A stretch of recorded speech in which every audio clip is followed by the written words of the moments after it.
ሃሎ ጋይስ እንዴት ናችሁ? ዛሬም ባናዘር ቪዲዮ ተመልሻለሁኝ። የዛሬው ቪዲዮአችን በጣም የሚጠቅምና ሁላችሁም ማለትም ሃይ ስኩል ላይ ያላችሁ ተማሪዎች በሙሉ ልታዩት የሚገባ አይነት ቪዲዮ ነው። ይሄ ቪዲዮ ሃይ ስኩል ላይ ያለ ጓደኛችሁ ካለ አሁኑኑ ቪዲዮ ሳትጀምሩት ፎር ሹር እንደሚጠቅም እርግጠኛ ስለሆንኩኝ ሼር አድርጉለት። እስከዛሬ ድረስ እኔን ተመልክታችሁ ማታውቁ ሰዎች ከሆናችሁ ሰላም እንዴት ናችሁ? ቅዱስ አብርሃም ቅዱስ ኮሪ እባላለሁኝ። በተለያዩ የሶሻል ሚዲያ ፕላትፎርሞች ላይ ወጣቶችን ማለትም ከሊቲን ጀምሮ ያሉ ወጣቶችን ይጠቅማል ብዬ ማስበውን የተለያዩ ሶሻል ሚዲያ ነክ፣ ቢዝነስ ነክ እንዲሁም ደግሞ የተለያዩ ሰልፍ ኢምፕሩቭመንት ነክ የሆኑ ወሬዎችን ወይም ደግሞ ሀሳቦችን ሼር አድርጋለሁኝ። ከዛም በተጨማሪ የማትሪክ ያለፈው ዓመት ተፈታኝ ነኝ። 18 ዓመት ኢቭን ላይ የዛሬ ሳምንት ነው። በጣም ቀርባችሁ ነኝ። አሁን ላይ ደግሞ የአዲስ አበባ ዩኒቨርሲቲ የፍሬሽማን ተማሪ ነኝ ማለት ነው። ከዚህ በላይ ስለኔ ማወቅ የምትፈልጉ ከሆነ ኢንስታግራም ገጽን እዚህ ጋር አስቀምጥላችኋለሁ፣ መጠየቅ ትችላላችሁ። ሜንተርሺፕ፣ የተለያዩ አይነት ነገሮችን ከኔ ማግኘት የምትፈልጉ ሰዎች ከሆናችሁ ይኸው አይጂ ገጽ እዚህ ጋር አለላችሁ። የፈለጋችሁን ጥያቄ እዛ ላይ ድሮፕ ልታደርጉልኝ ትችላላችሁ። ማናችሁም አትቀሩም፣ ለሁላችሁም መልሳለሁኝ። እዛ ላይ የማትችሉ ሰዎች ከሆናችሁ ደግሞ ከስር ኮሜንት ላይ የፈለጋችሁትን ነገር ማስቀመጥ ትችላላችሁ። ለሁላችሁም ዌልካም ቱ ማይ ቻናል ማለት ትፈልጋለሁኝ። ሰብስክራይብ እና ላይክ በማድረግ አጋርነታችሁ ልታሳዩኝ ትችላላችሁ። በቀጥታ ወደ ቪዲዮ እንግባ። በቀጥታ ወደ ቲፖቹ ከማምራታችን በፊት እስቲ በትንሹ የኔን የትምህርት ወይም ደግሞ ከዩኒቨርሲቲ በፊት ያሉ የትምህርት ላይፌን ላጫውታችሁ። ከአንደኛ ክፍል እስከ 12ኛ ክፍል የተማርኩትኝ አንድ ትምህርት ቤት ውስጥ ነው። ወይም ደግሞ ትምህርት ቤት አልቀየርኩኝም። አንደኛ ክፍል ጀምሮ ስማር የነበረኝ ያጠናን ስልት ወይም ደግሞ ይሄ ትምህርትን እቀበልበት የነበረው መንገድ ልክ እንደ አብዛኞቹ በቤተሰብ ግፊት ነው። ማለትም ቤተሰብ አጥና ሲልህ ታጠናለህ፣ አዘርዋይስ ትቀመጣለህ። የቤት ስራ አስተማሪ በጣም ካልተቆጣች በስተቀር አትሰራም። እንደዚህ አይነት ልጅ ነበርኩኝና ቤተሰብ ማታ መጥቶ የቤት ስራ ተሰርቷል፣ ምን ታደርጓል ምናምን ነገር ስለሚለኝ ያንን ፍራቻ ነበር ኢቨን የቤት ስራው ጥናትም አጠና የነበረው ማለት ነው። ዲስ ዋዝ ማይ እስከ 6ኛ ክፍል እስከ 7ኛ ክፍል ድረስ። 7ኛ ክፍል በኋላ ግን የሆነ ነገር ፊገር አውት ታደርጋላችሁ። ማለትም የተወሰነ መልኩ የምበስሉበት እድሜ ነው። ስለዚህ ያ ኤጅ ላይ ስደርስ በተወሰነ መልኩ ጥናት ማጥናት ምናምን የሚባሉትን ነገሮች ያለ ሰው ግፊት አንደርስታንድ ማድረግ ጀመርኩኝ። ነገር ግን እነዚህ ነገሮች ማድረገው ቀጥታ ጥናት ውስጥ ገብቼ ወይም ደግሞ የጥናት ፍቅር መጥቶልኝ እያልኳቸው አይደለም። ወይም ደግሞ የጥናት ፍቅር ኖረኝ ወይም ደግሞ ፍሮም ኖዌር ፖፕ አፕ አረገ እያልኳችሁ ሳይሆን ጀስት የሆነ ያህል የብስለት ሌቭላችሁ እያደገ ሲመጣ አንደርስታንድ የምታደርጉት ነገር ይኖራል እና ያ እኔ ጋር አዳታይም መጣ ማለት ነው። ስለዚህ 7ኛ ክፍል ላይ አካባቢ የኛ ኮቪድ የገባበት ሰዓት ነበረ። ልክ ኮቪድ ገባ አይ ቲንክ መጋቢት ወይ ምናምን አካባቢ ላይ ነበር የገባው። ከዛ ሰዓት በኋላ በኦንላይን የምንማራቸው ትምህርቶች በዙ። ኢቨን 8ኛ ክፍል ፈርስት ኳርተር ድረስ በኦንላይን ነበር የተማረ። ስለዚህ እያለ ከ1 እስከ 7 ተምሬ 8ኛ ክፍል የሚኒስትሪ ሰዓት ደረሰ። ለቤተሰባችን የመጀመሪያው በሚባል ደረጃ እነዚህ ከባድ ፈተና ወይም ደግሞ ትልቅ ኤግዛሚኔሽን የሚፈተን ልጅ እኔ ነበርኩኝ። ስለዚህ ያንን ፈተና እንደሚወስድ ሰው ቤተሰቦቼ በጣም ኤክስፔክት አድርገውታል። ምክንያቱም ፓስት ኤክስፒሪየንስ ስለሌላቸው የፈተኑት ልጅ ምናምን ስለሌላቸው እንዲህ እያስጠኑ የፈተኑት ልጅ ስለሌላቸው በጣም ጥናት ላይ ፎርስ ያደርጉኝ ነበር። አጥና ለሚኒስትሪ ተዘጋጅ እየተዘጋጀህ ነው ይሉኝ ነበር። ነገር ግን እኔ ከፓስት ጀምሮ የመጣሁበት ሲስተም ፈተናው ኦልሞስት የሆኑ ቀናቶች ሲደርሱት ነው ማጥናት ሞር የሆነ አክሰለሬት አድርጌ ማጥናት እችል የነበረበት ሲስተም የነበረው እና አዳት ታይም ምን ይፈጠራል? ለሚኒስትሪ በጣም ጥሩ መዘጋጀት ጀምራለሁ። የሚገቡኝ ትምህርቶች ላይ ለምሳሌ እነ ማትስ፣ ፊዚክስ፣ ባዮሎጂ ያው አንደርስታንድ አድርጊያቸው ሳይሆን አዳታይም በጣም ቀላል ነበሩ። ኬሞ ምናምን እነዚህ ትምህርቶች ላይ ቶሎ አንደርስታንድ አደረጋቸው ስለነበረ በቶሎ ተዘጋጇቸው። ነገር ግን እነዚህ ሂስትሪ ነክ ትምህርቶቹ ማለትም ሶሻል ሳይንስ ነበር ያኔ እንላቸው የነበሩ ሶሻል ስተዲስ አይገስ ሲቪክስ ምናምን የሚባሉ ትምህርቶች ግን ዘገዩ። አንደርስታንድ ሳላጠናቸው ቆዩ።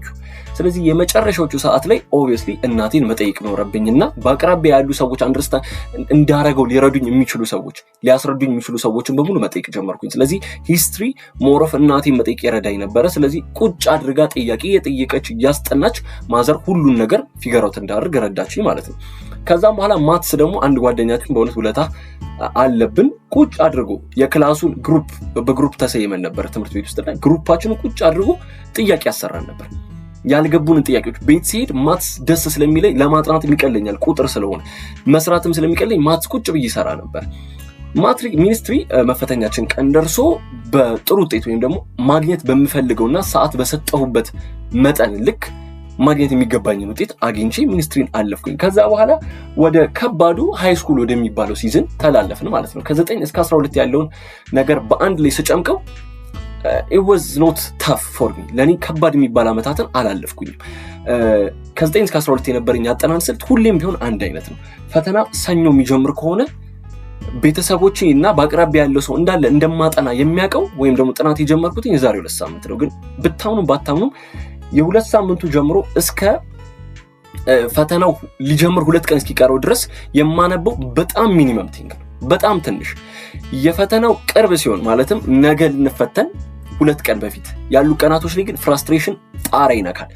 በጣም ፍራስትሬት አድርጋለሁኝ። በቃ እንዴት ነው የሚያልቀው የሚል ስሜት ውስጥ ገባለሁ። በአንዴ ሌሊትም አምሽቼ ይሁን ቀንም አድሬ ይሁን እንደምንም ተብሎ ፈተናው ማጠናው ነገር ባልጨርሰውም ነገር ግን መያዝ ያሉብኝም ፖይንቶች ግን ሳሊስ አልሄድም። ማለትም አንድን ትምህርት ምንም ነገር ሳላቀው ፈተና ሄጄ አላቀም፣ ነገር ግን ሙሉ በሙሉ አልጨርሰውም ማለት ነው። ስለዚህ ያን ሲስተም ነው ከ9 እስከ 12 ይዤ የመጣሁት እና በጣም የማረሰው ኤክስፒሪየንስ 10ኛ ክፍል አካባቢ ላይ አይተገስ በጣም ብዙ ትምህርት ይከማቻል። ሁሉም ማለት የናቹራል ሳይንስ ትምህርቶች አሉ፣ የሶሻል ሳይንስ ትምህርቶች አሉና ያ ሁሉ ነገር ሲከማች እኔ ጋር 10ኛ ክፍል ምን ይፈጠራል ለማጥናት ይቀለኛል ያልኳቸው ሰብጀክቶች ነበሩ። ለምሳሌ ቁጥር ነክሮቹ ማትስ፣ ኬሚስትሪ እና ፊዚክስ was easy to me ማለት ቁጭ ብዬ መስራት ነው።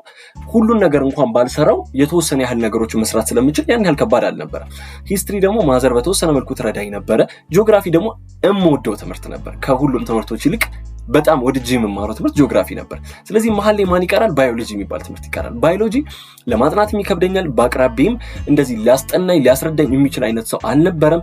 ማለትም የተወሰነ ያልገቡኝ ነገሮች ልጠይቀው የሚችል ሰው አልነበረም። ሶዳት ባዮሎጂ ሳክሪፋይስ የሚደረግ ትምህርት ነበር አብዛኛውን ጊዜና የጂፒኤ እንኳን ሲታይ በጣም ዝቅተኛ ውጤት ኢቭን 12 እንኳን ገብቼ ያላመጣሁትን ውጤት በባዮሎጂ ነበር ያስገኘው። የባዮሎጂ ዝቅተኛ ውጤት ማምጣቴና የተለያዩ አናዘር ፋክተሮች በሌላ ቪዲዮ መነግራችሁ የተለያዩ አናዘር ፋክተሮች ተደምረው በመጨረሻም 11ኛ ክፍል ጀምሮ የሶሻል ሳይንስ ተማሪ ሆንኩኝ ማለት ነው። ስለዚህ ለኔ በትምህርት ዘመኔ the best decision የምለው ሶሻል ሳይንስ መምረጤ ነው። ይሄንን ስናገር ማንንም ኮንቪንስ ለማድረግ ማንንም ሰው ለመግፋት ለማስቀየም ሳይሆን just ለኔ የሰራልኝና በጣም ሁሌም የምኮራበት ዲሲዥኔ ሶሻል ሳይንስ መግባቴ ነው።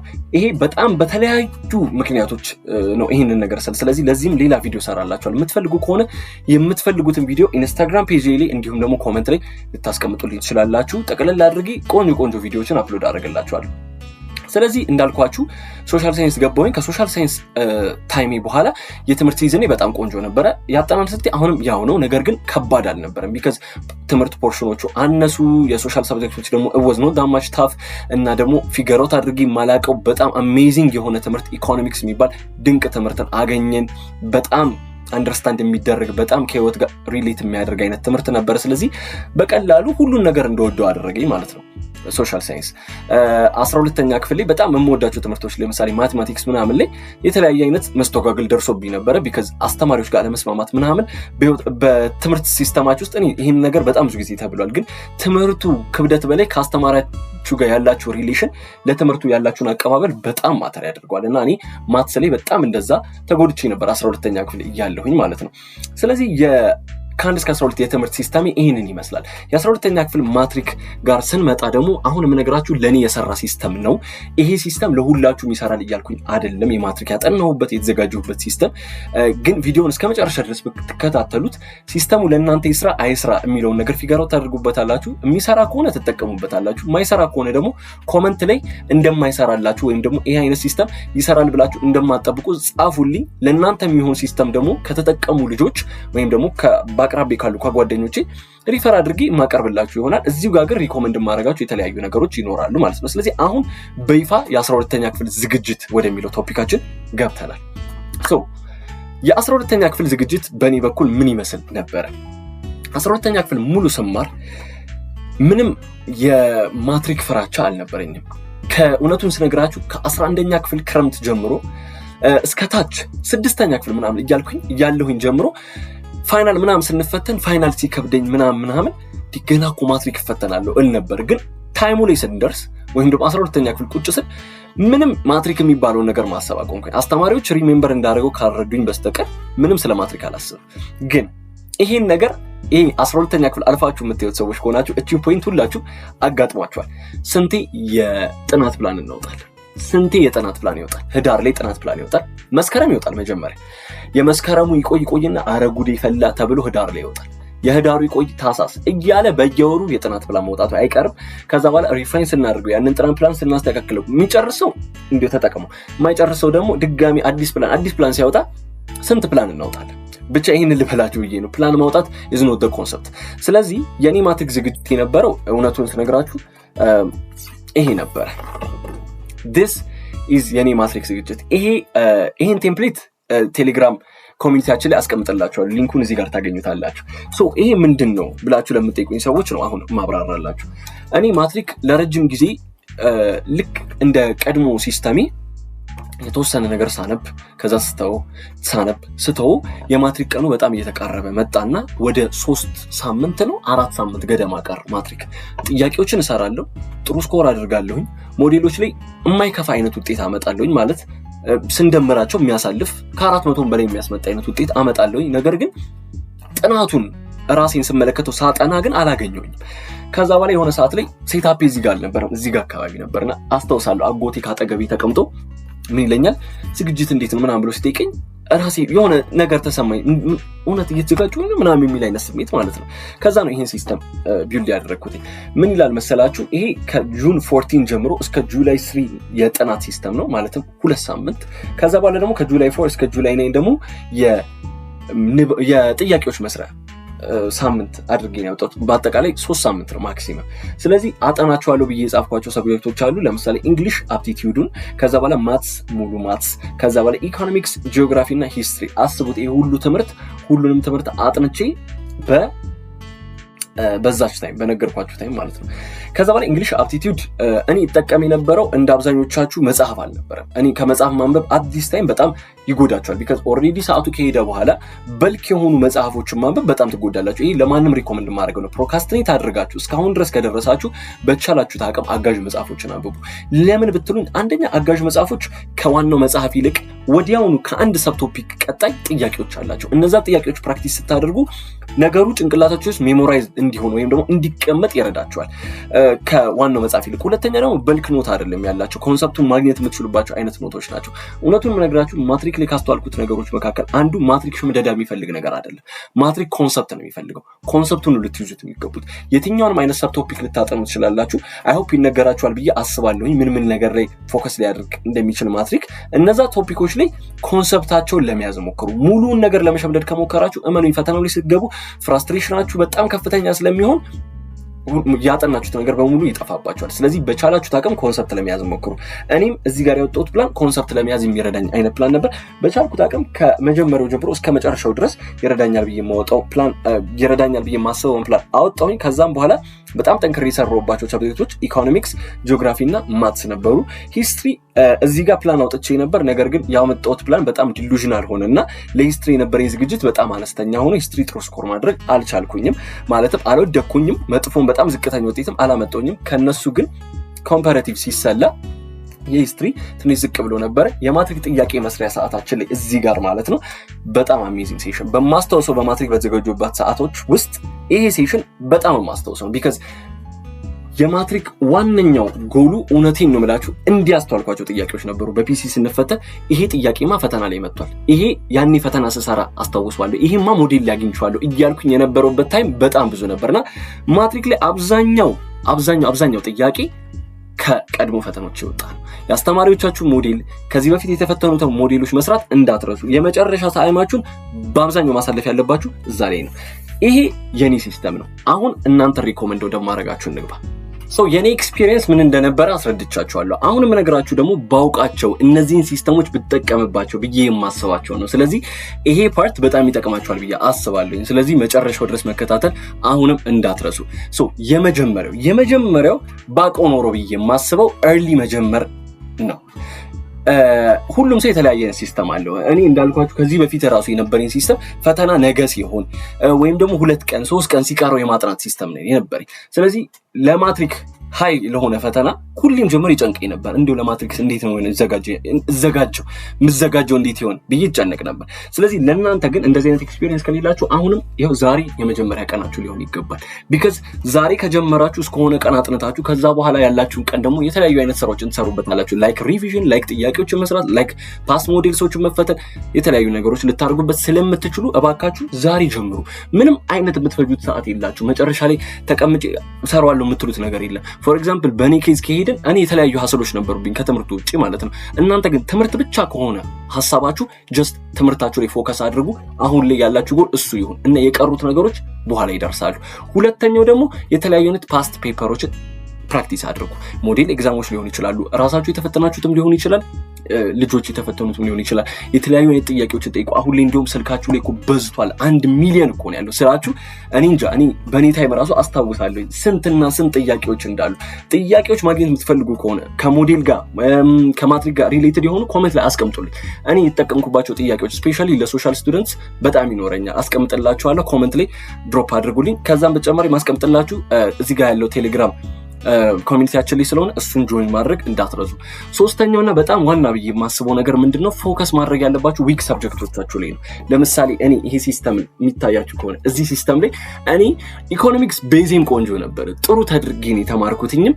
ከዛም በተጨማሪ ደግሞ በደንብ ማጥናቸው ስለነበር ኢኮኖሚክስ አንደርስታንድ ማድረገው ሰብጀክት ነበር። ዋይል ግን እኔ ረጅም ሰዓቴን የፈጀሁት ኢኮኖሚክስ ላይ ነው። ዋይል ሂስትሪ ዊክ ሰብጀክቴ ነው፣ በደንብ ማጥናት የነበረብኝ ሰብጀክት ነው። እሱን ግን በደንብ ፎከስ ሳልሰጠው መጨረሻም ላይ ሪግሬት እንዳደርገው አድርጎኛል ማለት ነው። እሱን እንዳታደርጉ። ከዛ በተጨማሪ ሜክ ክሊር እና ሲምፕል የሆኑ ኖቶችን አውጡ። ቀድማችሁ የምትጀምሩ ከሆነ ኖት እያወጣችሁ ነው ማጥናት ያለባችሁ። ዋናችንም ኢቭን መጽሐፍ ስናነብ ማለት ነው የሆኑ ፖይንቶች ካልያዝን በስተቀር ቁጭ አድርገን ኖት ካላወጣን በስተቀር ይረሳሉ። እና ለምንድን ነው ያነበባችሁት? ሪዝኑ ምንድን ነው? ስለዚህ ስታነቡ ኖት ማውጣት ጀምሩ። ከአሁን ጀምሮ የምታነቡ ከሆነ በጣም ወሳኝ የሆነ ሌላ ነገር ለሄልዛችሁ ተጠንቀቁ። ጥሩ መመገብ ይኖርባችኋል። እንቅልፋችሁን በደንብ በሚገባ መተኛት ይኖርባችኋል። እንዲሁም ደግሞ ቦዲ ሙቭ ማድረግ አለበት። ቁጭ ብላችሁ ረጅም ሰዓት የምታጠኑ ከሆነ እመኑኝ መጨረሻ ላይ ትጎዳላችሁ። ማትሪክ አለፋችሁም አላለፋችሁም ጤንነታችሁ ከሁሉም ነገር በላይ ይበልጣል። ስለዚህ ጤናችሁ መጠበቅ እንዳትረሱ። ይሄ ሌላኛው በጣም ወሳኝ ብዬ የማስበው ነገር ደግሞ እራሳችሁ ከሌላ ሰው ጋር ኮምፔር አታድርጉ። አሁን ለምሳሌ እኔ ያመጣሁት ማትሪክ ውጤት አብዛኛው የኛ ትምህርት ቤትና በእኛ ሰራውንዲንግ ካለ ሰው ትንሽ ነበር። ማለትም ኮምፔር ሲደረግ ትንሽ ዝቅ ብሏል፣ ወይም ኤክስፔክት የምደረገውን አይነት ውጤት አቺቭ አላደረኩኝም ነበር። ነገር ግን ያ እኔ ፍራስትሬትድ አላረገኝም፣ ቢካዝ ለእኔ በቂ ነበር። እኔ እውነቴን ነው የምነግራችሁ ያመጣሁት ውጤት ቤተክርስቲያን ሄጄ እንዲው ፈጣሪ ይሄን ውጤት ባመጣ ያልኩትን ውጤት አናቱ ላይ ነው ያመጣሁት። እውነቴን ነው የምላችሁ ማለት አናቱ ላይ እና ምን ያህል የምትፈልጉትን ነገር ማግኘት እንደምትችሉ ነው። ራሳችሁ ከሰው ጋር ኮምፔር በፍጹም እንዳታደርጉ። ፎከስ ማድረግ በፈልገው እሱ ላይ ነው። ሰዎች ከእናንተ በላይ ሊያጠኑ ይችላሉ፣ ከእናንተ በላይ ሊዘጋጁ ይችላሉ። እናንተ ግን በአቅማችሁ የቻላችሁትን ነገር እያደረጋችሁ ነው። ዳትስ ኢነፍ። እሱም በፍጹም መርሳት የለባችሁ። እዚህ ቪዲዮ የመጨረሻው ብዬ የማስበው ነገር ደግሞ ሁሌም ቢሆን የፈተናው ሰዓት ላይ ካልም መሆን አለባችሁ። ፈተናው ላይ ፍራስትሬት የሚያደርጋችሁ ነገር ሊኖር ይችላል። ቢካዝ አንድ ካጠገባችሁ ያለ ጓደኛችሁ በጣም ሊያስጨንቃችሁ ይችላል። አት ዘ ሴም ታይም እናንተም ልትጨናነቁ ትችላላችሁ። ቢካዝ ፈተናው ላይ የሆነ የሚከብዳችሁ ነገሮች ስታገኙ በጣም ፍራስትሬት ልትሆኑ ትችላላችሁ። ወታደሮች ምናምን ስለሚኖሩ ደግሞ ይበልጥ ወታደር ሳይሆን ፖሊሶች አይገስ ሊኖሩ ስለሚችሉ ደግሞ እነሱም ሊያስፈሯችሁ ይችላሉ ምንም ነገር ሳያደርጓችሁ። ስለዚህ በሱ በፍጹም ፍራስትሬትድ እንዳትሆኑ ለማለት እፈልጋለሁ። እንግዲህ ለዛሬ ያዘጋጀሁላችሁ ቪዲዮ ይሄ ነበር። አይኑ በጣም እንደረዘመ ነገር ግን ይጠቅማችኋል ብዬ አስባለሁ። ከዚህ በላይ እንድሰራላችሁ የምትፈልጉት ነገር ካለ እንዳልኳችሁ ኢንስታግራም ገጼ ከስርና ኮሜንት ላይ ማስቀመጥ እንዳትረሱ። በቀጣይ ቪዲዮ እስከማገኛችሁ በጣም ጓጓለሁ። ይመቻችሁ።